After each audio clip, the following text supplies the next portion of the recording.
Hi Hammers fans, Paul from Canada here. I don't really know where to start. There's so much to talk about. I think I'm going to start with the Burnley game. Basically got three parts to this today. I'm going to try to make it quick because these take forever to upload. So here I go. The Burnley game. It was all looking pretty good. The kickoff, the first phase of the game before we went 1-0 down, we were the dominant team without ever really looking like we were going to break their defenders down.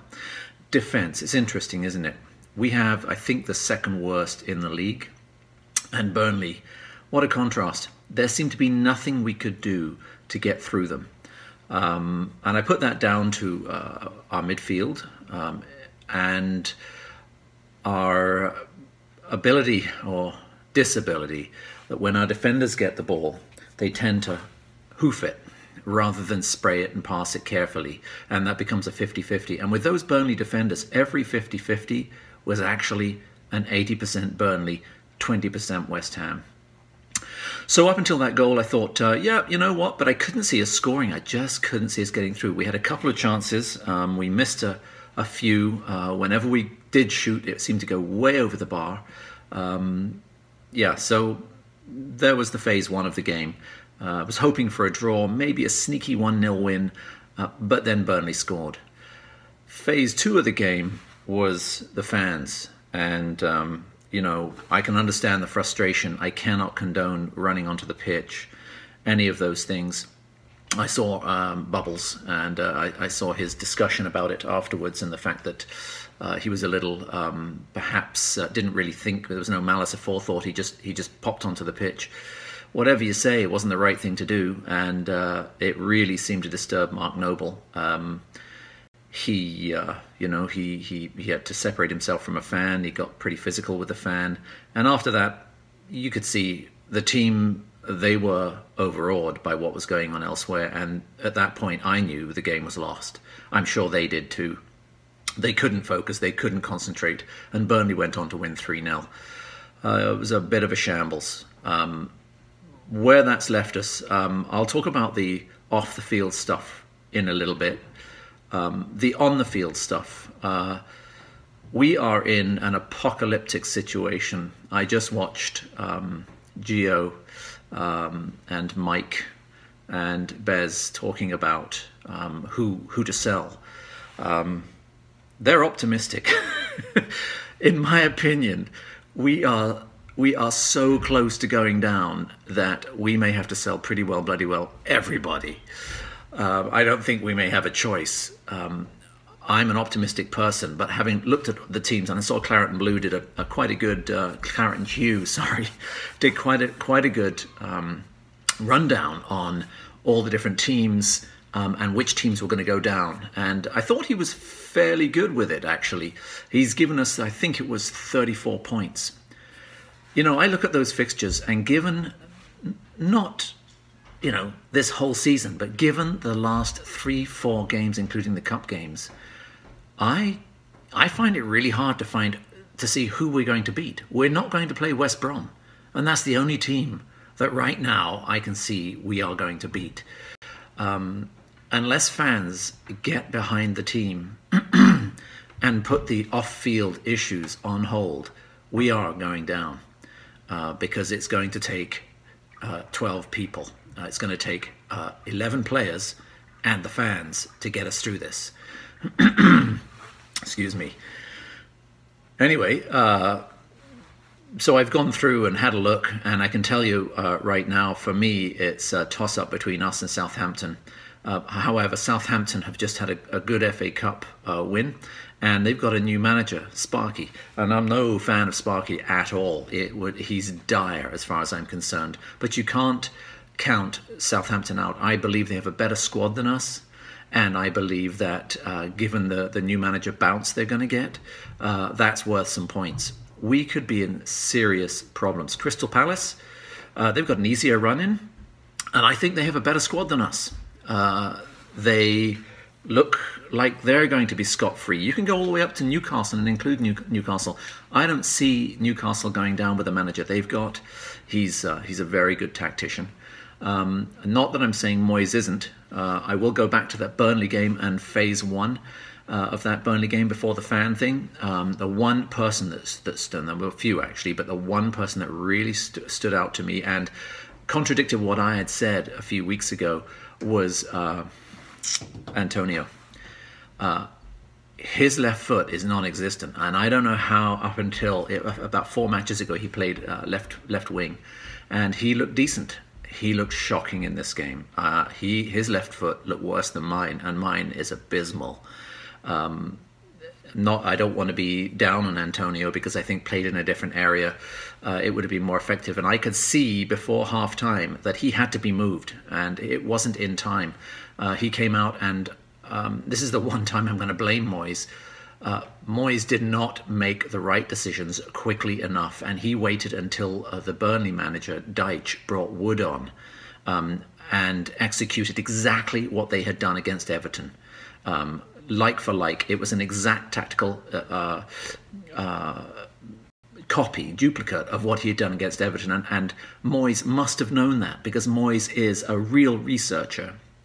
He also managed Everton, and he must have watched that match, and he must have seen what he was going to do, and yet he did not react in time. And before long, the goal was in, and we went to hell in a handbasket, just like that. Anyway, part two of this is, who do we sell? Well, my optimistic nature is saying perhaps we'll stay up, and if we do, the entire defence needs revamping, and the entire defensive half of our midfield needs revamping. In midfield, we need to get rid of, I agree with the boys, Masuaku, sorry, not Masuaku, my mistake, Kouyaté has to go. He's a man without a plan. He looks like a headless chicken. He seems to have lost the plot. And it was evident in that Burnley game again. He had disappeared. He had played well for a few, and that Burnley game was awful for him. He's got to go. It's been too much like that. The other one that's got to go for me is Obiang. I know Obiang's a good player, but he's so up and down, and there just seems to be no consistency there with him. I know he's been injured for a while now, but even when he wasn't, we weren't tearing up trees. He has been in the team for a long time, and at his best he's good, but his best is not always there, I'm afraid. Noble for me is still there. He's heart and soul. He's a squad player though. We need 3 new midfielders who are box to box, defensive, but box to box, physical, fast, and are going to cost a hell of a lot of money. But we need it. We need it. We've needed it for far too long. The back line, I agree with Gio, with Bez, with Mike. We have to get rid of Reed. He was good for us, and he has been a good player. And for a while, he was definitely our best. But he has been so on and off again for the past 2 years now, 2 seasons. I think it's time. We're too static back there, and the problem is the balls come to us, we blast that ball out. We don't take the time to get it out and pass it and set in motion and attack. We just blast it out. It becomes a 50-50, and with our weak midfield, that means it's back at us again really quickly. I'm not talking about our upper midfield. I'm not talking about Lanzini. I'm not talking about Arnie. I'm not even talking about Masuaku, who I think should be played as a left winger. And I'm not talking about Antonio when he's played on the right, further up the pitch. I am talking about those 3 at the back who just cannot dominate matches and cannot shield our defence. Our defence is not as bad as the stats show. I really believe that we do have to get rid of a lot of them, but they're not quite as bad as the stats show. They're being let down by the defensive midfielders, and they are open to attack. They're not the quickest. Zabaleta for me is a squad player. He's a wonderful player, wonderful professional, but we really need someone who is a bit younger on that side. It's not like the boys said, Byram, and I've said that in the past. I think Byram is barely a squad player for us. He just doesn't seem to have the physicality. He gets involved in yellow cards too much. He doesn't seem to be able to play himself out of trouble. He gets physical too quick, which to me is a sign of not enough technique, not enough wherewithal, not enough know-how, not enough speed. We need more of those things. Ogbonna for me is a keeper. Masuaku's a keeper. Cresswell is a keeper, although I still think he's up and down and is a squad player. This, of course, is all out of the window if we go down. And it's a very real possibility. Very real. And I think it would be very, very, very, very harmful to the club. There are some people who say, I don't care, we've done it before. We had our own ground and we had our identity. Which brings me on to my third point. I can understand what the fans are. The fans are upset. I can understand that. Deeply, deeply unhappy. I didn't like the scenes while there was no real violence. I didn't like the scenes in the ground, partially because, you know, all the non-confrontational people who were there to watch the team, lots of kids not wanting to come back, etc., etc. I understand why it happened. I think the club, the board in particular, were the causes of that issue for many, many reasons, not only, as I disagree with, calling the march off. I said 3 or 4 of these ago, the march was very important, if not to keep the pressure on the board, but also to release some pressure from the fans. And unfortunately, they had to release it in the stadium, right in front of the board members and everybody else. Luckily for us, Carragher spat out of the window that day or the day after, I think, day after. And the media dropped us like a hot potato and went after him. Thank you, Jamie. You were crap on the field. Okay, you weren't. But you really bailed us out this time. You've never been a West Ham fan. I've heard your reports, sir. But thank you for losing your marbles, winding down the window and spitting on a 12-year-old, I think it was. 14, 13, don't know. But anyway, it took the heat off us. And anything that takes the heat off us right now is fabulous. With that said, my favourite all-time player is Trevor Brooking. Always was. I used to see him, watch him, loved him, idolised him when I was growing up. Of course, there's Bobby Moore as well. I only saw the very tail end of his career, which of course was celebrated against Burnley, which makes the whole thing even sadder for me to see what went on there. And I understand the necessity behind it. So this is where I'm going with this. Trevor Brooking, I thought, was very, very clear. And I think as an elder statesman of the club, someone that is above reproach and has all of our respect, he did say he understands the passion.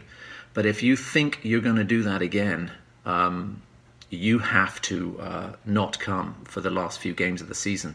And I understand you have a right to be there. You paid your season tickets. You're West Ham through and through.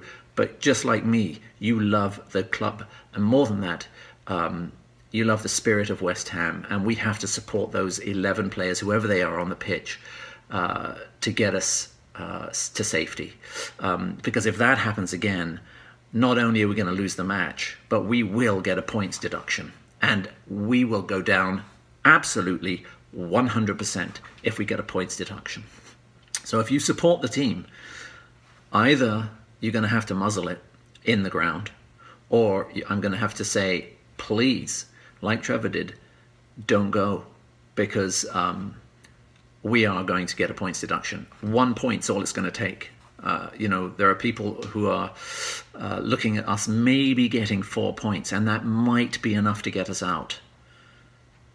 Our run-in is tricky as hell, and Southampton is coming up with the new bounce.